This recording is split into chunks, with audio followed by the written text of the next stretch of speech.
A wedding is one of life's most significant moments, marking a new beginning for a couple. Today, my husband and I were at my sister-in-law's wedding, even though I wasn't particularly eager to attend. Nevertheless, I went. As the reception continued and course after course was served, I found myself with a child's meal in front of me, while everyone else enjoyed sophisticated French cuisine. I was inquiring about the mix-up when my mother-in-law approached me with a sly grin. "Are you enjoying the wedding?" she asked, glancing down at my plate. Before I could answer, my husband spoke up. "My name is Olivia. I'm 32 and run my own clothing company. My husband William is 34. We married 3 years ago after meeting at a department store where he worked as a security guard. Among the older guards, he stood out with his youth and athletic build. I was 27 at the time, and he was 29.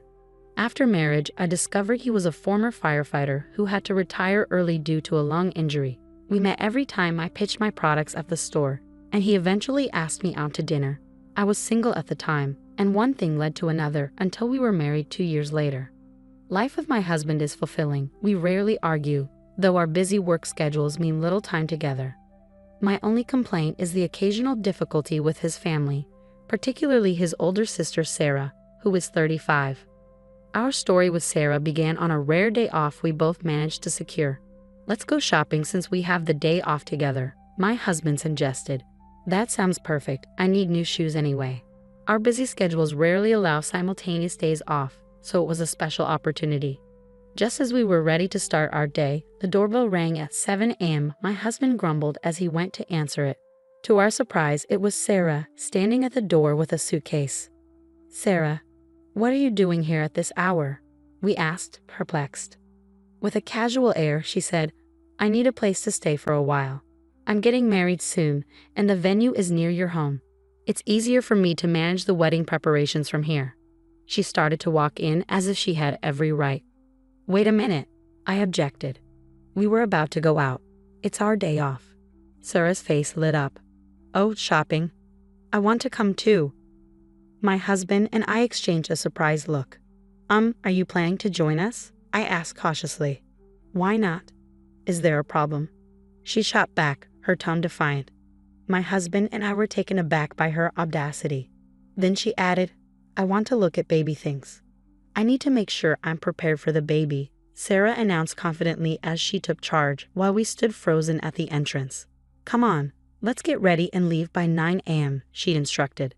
"How are we going?" My husband's face darkened at her self-centered approach. I rarely saw him look so disturbed, but he had told me they never got along well as children, constantly arguing. "Is there any chance you can leave?" I asked, hoping she would understand we wanted to spend our rare day off alone. Sarah's gaze turned cold as she retorted, "You want to exclude me? You're from a single mother family, right?" "Yes, but what does that have to do with anything?" I responded. "Figures. I've known some people from single mother families and they lack empathy. They look down on others," she sneered. The irony of her statement struck me as she looked down on me while claiming my background made me judgmental. Her narrow-minded view infuriated me. That's prejudice. I'm not like that. And even William is uncomfortable. I glanced at my husband, who was glaring at his sister. "What's wrong, William? Anything to say to your sister?" she taunted. "Yes, please just go home," he said firmly. "Fine, but don't come crying to me later, especially you, Olivia," she said as she left. "Thanks for the warning," I replied nonchalantly. With Sarah gone, we had breakfast and went to the nearby mall.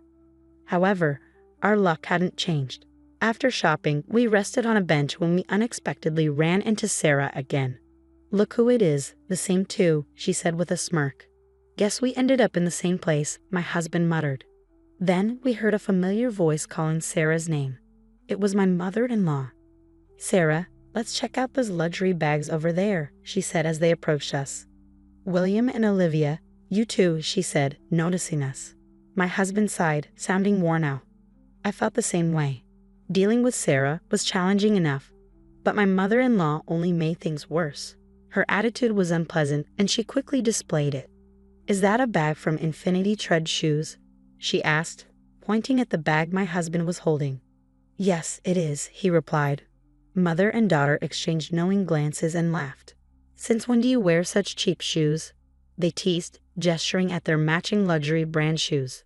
Choosing the wrong partner brings misfortune, they added with contemptuous looks directed mostly at me. It was clear I was the main target of their disdain. You talking about me? I challenged. I blurted out impulsively, how much do you earn? My sister-in-law smirked and replied, I wondered if we're dodging the question. She then proceeded to hurl insults at me. My husband intervened, saying, enough, Mom. Your constant boasting about wealth is embarrassing and annoying. His anger was palpable. I had never seen him so furious.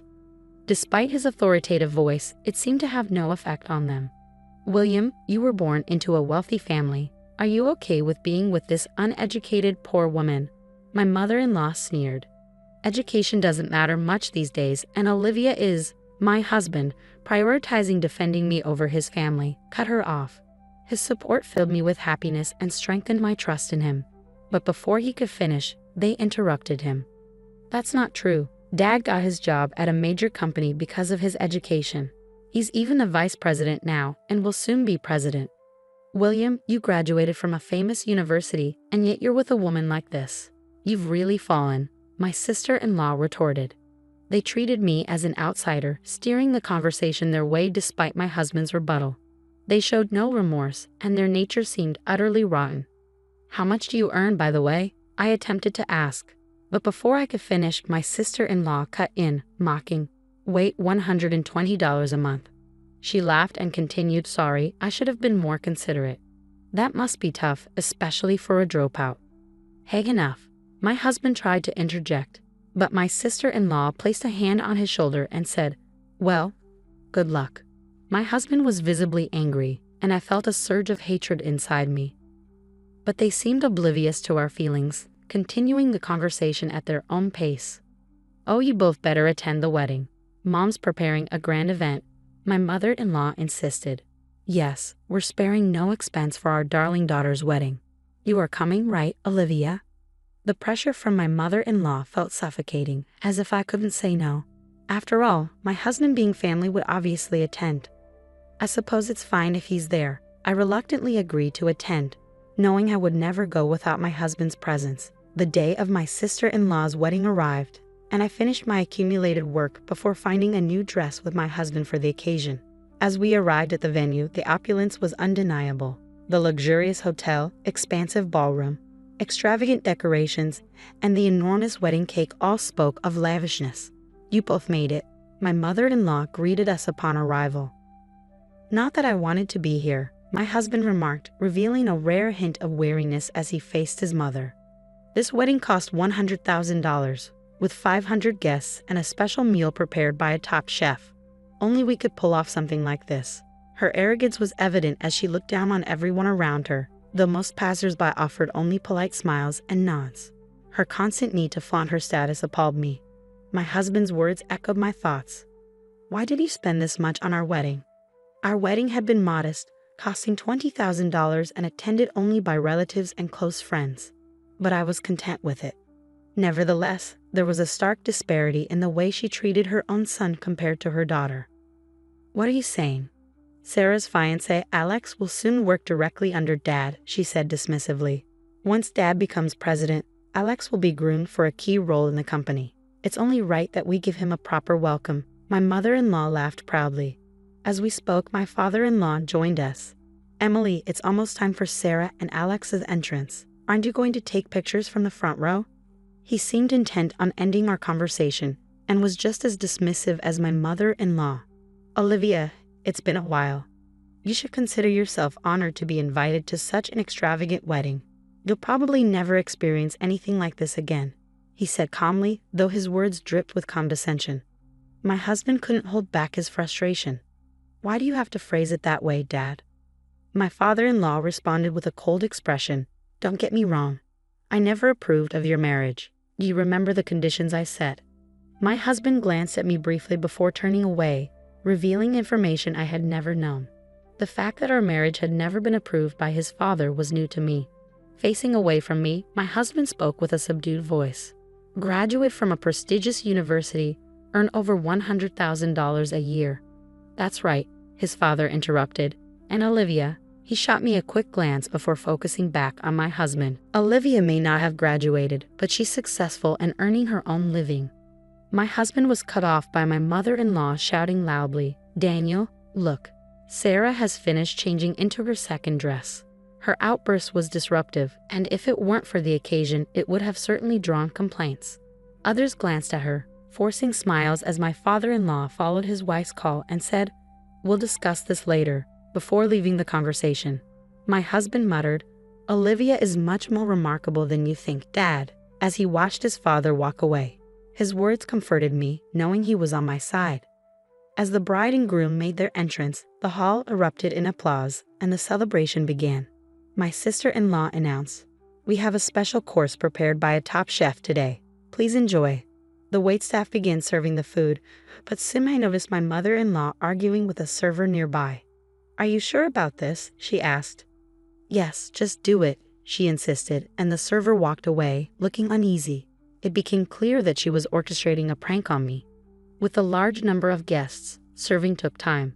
When my meal finally arrived, I was taken aback to find a children's meal in front of me. I immediately addressed the server. "Excuse me, but there must be a mistake," I asked calmly, though I thought the error was strange. The server looked uncomfortable, the same one who had spoken with my mother-in-law earlier. "Can you replace it, please?" I added as he hesitated to respond. "This isn't a mistake," he finally said. "I was instructed to serve you the kids' meal," the server responded to my surprise, prompting my husband to join the conversation. "What's wrong, Olivia? Why a kids' meal?" He too was taken aback by the sight of my meal. "Why is my meal different from everyone else's?" he added, his tone reflecting his surprise. The situation was more embarrassing than shocking, and people around us began to stare. "Why do you have a kids' meal?" my husband asked, puzzled. "I don't know either," I replied, feeling flustered. Then my mother-in-law approached, laughing. "How is your meal perfect for a dropout from a single-parent home, right? If you don't like it, you can leave." Her words were cutting, and I felt my patience wearing thin. I had been holding back because I didn't want to disrupt someone else's wedding. But if the orchestrator of the event was causing the disturbance, there was no need for me to continue holding back. Just as I was contemplating this, my husband spoke up first. "What are you doing? Aren't you embarrassed by this childish behavior?" His tone remained calm, but anger simmered beneath the surface. His eyes held no hint of amusement. Instead, they bore a cold expression, as if he were looking down on an inferior creature. "What childishness? What are you talking about?" My mother-in-law feigned ignorance, but my husband didn't let her off the hook. "Exactly. Why serve a kid's menu to an adult? It's obvious Olivia wouldn't order such a thing," he retorted, his frustration evident. My mother-in-law's face flushed with anger. "Marrying a poor woman, and you dare to talk back to us? You've become a mere commoner since you married her, straying from our intended path." She spat, her words dripping with disdain. Though the notion that wealthy people are superior exists everywhere, my mother-in-law seemed to take it to another level. Interrupting their conversation, I spoke coldly to her. "It's true, I did drop out. That's because my parents passed away before I could finish middle school. But now, I'm the president of a company." "President? I bet that's nothing significant," I said, addressing her unwavering momentum. Seeing her relentless attitude, I sighed. I didn't want to stoop to her level, but her behavior was becoming increasingly childish. I muttered meaningfully, prompting a curious and slightly uneasy look from my mother-in-law. "What exactly do you do?" she asked, her tone laden with arrogance as she assumed a superior stance. It was infuriating to witness her attitude. "Daniel's company is Solar Burst Innovations, right?" I asked, knowing the answer. "Yes, that's right. And he'll be the next president," she confirmed, a touch of pride in her voice. "Is that so? By the way, the current president, Morgan, is a major client of my company. The socks distributed in his company each month are commissioned directly to my company by Morgan himself," I revealed. My mother-in-law was momentarily stunned into silence. The socks I referred to were renowned for their comfort, even after extended wear, developed by my company. Originally designed for t-shirts, the technology had expanded to encompass all clothing types. Morgan personally endorsed our socks and provided them to his entire company, solidifying a close professional relationship with him. As a result, while you may boast about your husband becoming the next president, if I inform Morgan about your behavior, that dream may never become a reality. I continued. Her face paled as she grasped the implications, her confidence evaporating. You know him, the president of my husband's company, she stammered. Indeed. Did you know Morgan didn't even finish high school? He fits the profile of the uneducated you so despise. Shall I relay your thoughts on education directly to him? I asked pointedly. Please no. Don't do that, she pleaded, her arrogance completely crumbling as she realized her power was in jeopardy. My father-in-law rushed over, his expression tense. I repeated the same threat to him. Daniel, I'll advise Morgan against making you the president. Please don't do that. If that happens, we'll struggle financially, he begged, his pride forgotten. I remained calm as I confronted both of them, my resolve unshaken. Around us, the crowd began to murmur, sensing the tension at our table. My sister-in-law approached, confused by the scene. What's all this fuss about? I answered bluntly, Sarah, I make over $120K a year. My business is stable. I didn't get a chance to tell you the other day because you interrupted our conversation. Her face twisted in shock, her confidence visibly faltering. After standing up to my in-laws, they seemed to be left hollowed out by my revelations. So everything we've done to you, yes, was nothing but harassment, I cut in, and it threatens Daniel's position. As I declared this, my mother-in-law's demeanor shifted dramatically. She dropped to the floor, clasping her hands in desperation. I'm sorry, please forgive me. I was taken aback by her swift submission but felt no inclination to forgive them. No, I won't. You've judged and insulted people based on appearances. You must face the consequences. We've nearly exhausted our savings on this wedding. If I don't become president and get a higher salary, we'll struggle financially, my father-in-law added, joining his wife on the floor. My sister-in-law looked on with a helpless expression. Dad, you're out of money. Yes, he replied, his voice barely above a whisper. I spent all my resources on this wedding as a gift to the two of you. What about our honeymoon funds and Alex's promotion? Her voice quivered, but she was only concerned about her own deteriorating situation. She hated being knocked down from her pedestal and constantly relied on others instead of trying to find solutions on her own. Wait, you bragged about your wealth and were planning to fund your honeymoon with your parents' money? How embarrassing, I retorted. What did you say? My sister-in-law shot back, but she had no argument. You all claim to be wealthy, yet you rely on others and boast about your status. Real wealthy people and celebrities don't flaunt their wealth, I declared. You're nothing but pretenders. Know your place. My harsh words left them deflated, and my husband murmured his admiration. The wedding could no longer proceed as planned, so we left the event early. Later, I explained the situation to Morgan. So it wouldn't be in your best interest if Daniel became president, right? Exactly, I confirmed. Don't worry, I won't forgive Daniel for insulting you, nor will I promote him. Maybe I should transfer him to an overseas branch instead. Morgan laughed as he spoke. A week later, my father-in-law rushed to us, pleading, please convince Morgan to cancel the overseas transfer. His desperation was evident. Morgan was serious about transferring him to another branch, and when I heard it was Brazil, I almost burst into laughter. In the end, Morgan did not reverse the transfer, and my father-in-law, unwilling to go to Brazil, resigned from the company. Additionally, my sister-in-law's fiancé found himself caught up in a chaos. First, the wedding was a disaster, then the promised position at the company fell through. He had relocated from Italy to America for the wedding, only to be embroiled in this absurd drama. As a result, my sister-in-law's wedding was called off, leaving her in great shock and even requiring hospitalization. My mother-in-law, affected by her husband's downfall and her daughter's mental breakdown, lost all her hair and now appeared aged beyond her years.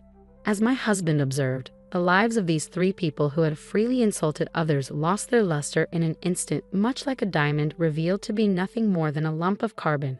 The supposed opulence of my in-laws was merely a facade. Just as life can hinge on a single event that influences the future, this moment profoundly affected them. As for me, I used my savings to prepare for building my dream home with my husband. While my in-laws' lives became increasingly difficult, my business thrived, generating growing profits.